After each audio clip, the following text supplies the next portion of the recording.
First time we are doing this. Brianna Wing, Haley Royal, I'm Indiana Underhill. We are Cinematography for Actors. We are the official podcast partners for HollyShorts, and it is opening night, which I'm really excited about because this begins 10 days of nonstop short films, over 400 of them to count.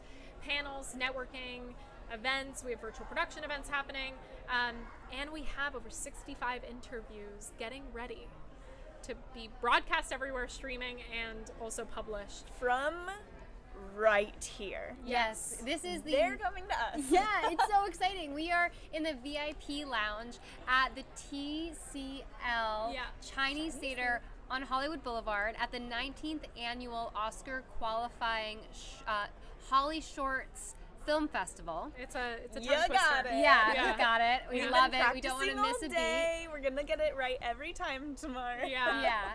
They've designed beautiful cue cards. We have signage everywhere, so we're really ready to get into it.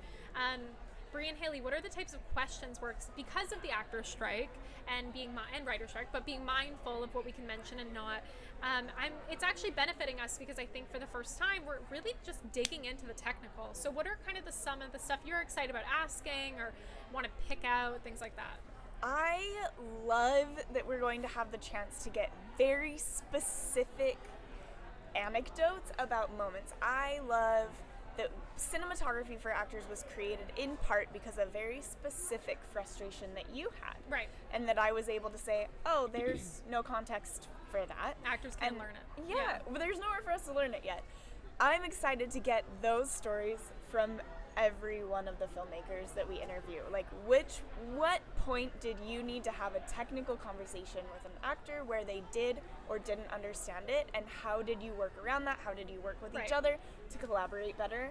Cool. That's something I'm really stoked about. And because this is a short film festival, and a lot of them had very small budgets, because we asked, in preparation of interviewing a lot of the filmmakers, we asked them a couple questions ahead of time to get to know their films and their process, but so many of them had tiny budgets. So sometimes your most creative outcomes come from restrictions. Yeah. So I'm excited to talk to them about, what kind of camera package they used. What did they decide to do technically that still told their story creatively? And did they have any workarounds they had to use? What lenses did they use to get a certain thing? And we are all about, our community is about bridging the gap between talent and crew. What does that mean? It means, what do you do technically that affects the creative storytelling? Or what can talent know about lenses to enhance their own performance? So if they know something about a certain lens or eye line or depth of field, they can have that in the back of their mind to give the performance, to elicit an emotion from the audience. Context. Yeah, it's all the context. Yeah. So really, like knowing what the other department does, actors knowing about camera department knowing about actors' process, it just helps the story. Yeah, they say that, and I say they say because I can't pinpoint who it was, but it's definitely a motto. As a DP, we have two actors here. I'm a cinematographer. We're all a part of Cinematography for Actors, but when we get back onto set, those are our roles. And I think one of the things that they teach DPs, that I think they should teach everyone, but mostly DPs, is that the best cinematography is not the most aesthetic cinematography or the prettiest. It is the cinematography that blends into the story so well because that is what is right for the story you are telling. And so how are we supposed to get an entire crew on the same page to tell that same story? And it's through having a common language. And a lot of that time, it's visual language because it's a visual medium.